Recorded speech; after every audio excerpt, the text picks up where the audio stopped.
The compass says it's close. There it is, the Augerino. Let's go!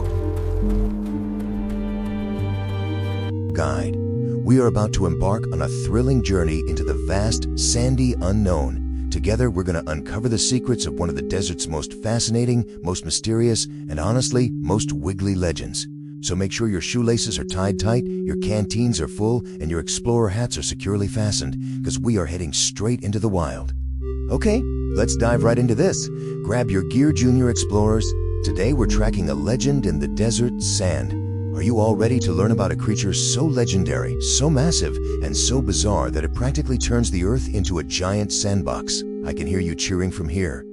We're on the trail of a beast born from American folklore, a creature that pioneers and cowboys used to whisper about around the campfire. Chapter 1. Meet the giant corkscrew. Okay, I want you to close your eyes for a second and imagine a low rumble right beneath your boots. It's not an earthquake, it's the legendary Augerino. It's not just any worm, it is a specialized earth-drilling marvel of myth. Picture a common garden auger. You know, you've probably seen one of these spiraled metal tools sitting in the garage. You twist it to dig a perfect hole in the dirt, kind of like a corkscrew. Well, the Augerino is basically nature's giant legendary version of that. Legend says this creature is covered in hard, scaly ridges arranged in a giant spiral. Instead of digging with claws like a normal animal, it literally spins its entire body to drill incredibly fast through the deep desert sand. It's like a giant living drill bit. Chapter 2. Surviving the Wild, Searing Desert. You see, the Augerino isn't just a fun story. It's actually deeply connected to a very real, very extreme environment. To understand why a creature would even need to drill through the earth like that, we have to understand the world it supposedly lives in. The desert is a beautiful place, for sure, but it's also one of the toughest places on earth to survive. 100 degrees Fahrenheit. And honestly, it gets way higher than that. The desert surface gets absolutely blisteringly hot. Have you ever walked barefoot on a black driveway in the middle of summer and had to do a funny little dance because it was burning your toes? Well, imagine that crazy heat spreading out for miles and miles across the sand. Living up top under that blazing sun is extremely difficult for any animal. Because of all that intense heat, animals have to get pretty creative, and that brings us to a super important explorer vocabulary word: subterranean. Try saying it with me. Subterranean. It literally means existing, situated, or operating below the surface of the earth. Sub means under, and terra means earth. Because the surface is basically an oven, the Augerino and actually a ton of real-life animals become subterranean to survive. They go under the earth. So here's the really cool part. The Augerino folklore is actually based on real science. This is exactly how real desert animals beat the heat. They completely escape the blazing sun by digging deep underground into the cool sand, and they build these safe, shady burrows to rest in during the scorching day. Snakes, lizards, tortoises, and certain rodents all do exactly this. The cowboys who invented the Augerino legend were just taking a real scientific fact that desert animals burrow to stay cool and exaggerating it into a giant corkscrew monster.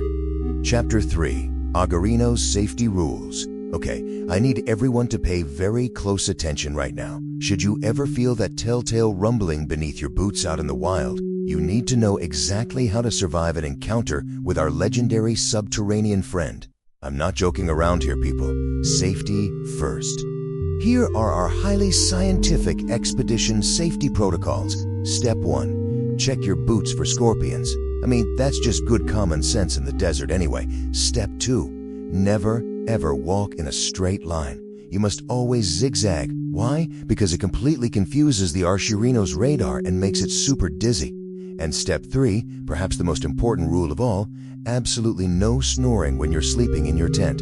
If you snore too loudly, the Augerino will think you're a rival drill trying to steal its territory. No way we want that.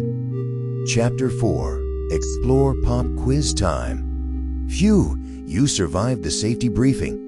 Now I'm going to ask you 3 quick questions based on everything we've uncovered in our explainer today. I want you to shout the answers right at the screen. Are you ready? Let's go. Question number 1. What common garden tool does the Augerino look and act exactly like? Think back to what we talked about earlier. It's metal, it spins. I'll give you a second. Shout it out. Yes, the answer is a corkscrew or an earth auger. Fantastic job, explorers. You remembered exactly how this legendary beast gets its unique name and its super fast eating powers. Give yourselves a massive pat on the back. Moving right along to question number 2, and this is science time. Why do real desert animals dig deep underground? Remember how incredibly hot we said the desert gets? What are they trying to get away from? Go ahead, shout your answer out. You totally nailed it. The answer is to escape the hot sun and stay cool in subterranean burrows. I am so proud of you for remembering that amazing science fact. It's absolutely incredible how animals and imaginary giant worms have perfectly adapted to survive in such a harsh, hot environment. All right, the final question of our pop quiz. What silly shape should you walk in to avoid waking up a sleeping Augerino? Think about those highly serious safety rules we went over.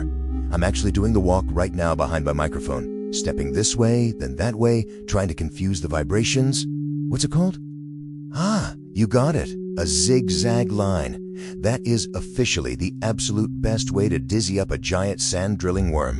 If I ever see you out in the desert walking in perfectly straight lines, I'll know you didn't pay attention to step 2 of our survival guide. Well, Junior Explorers, congratulations on a highly successful mission. You tracked a legend, you learned a brand new scientific word, and you passed the pop quiz with flying colors. You are officially certified Desert Legend Trackers. But, an explorer's job is never truly done. There are so many mysteries out there waiting for our next explorer. So I'm going to leave you with this final thought. Junior Explorers, what legendary creature should our expedition investigate next? Like Keep and subscribe exploring, to keep learn asking more those great about questions, mysteries and of the I'll see you on our past. next Share adventure. now.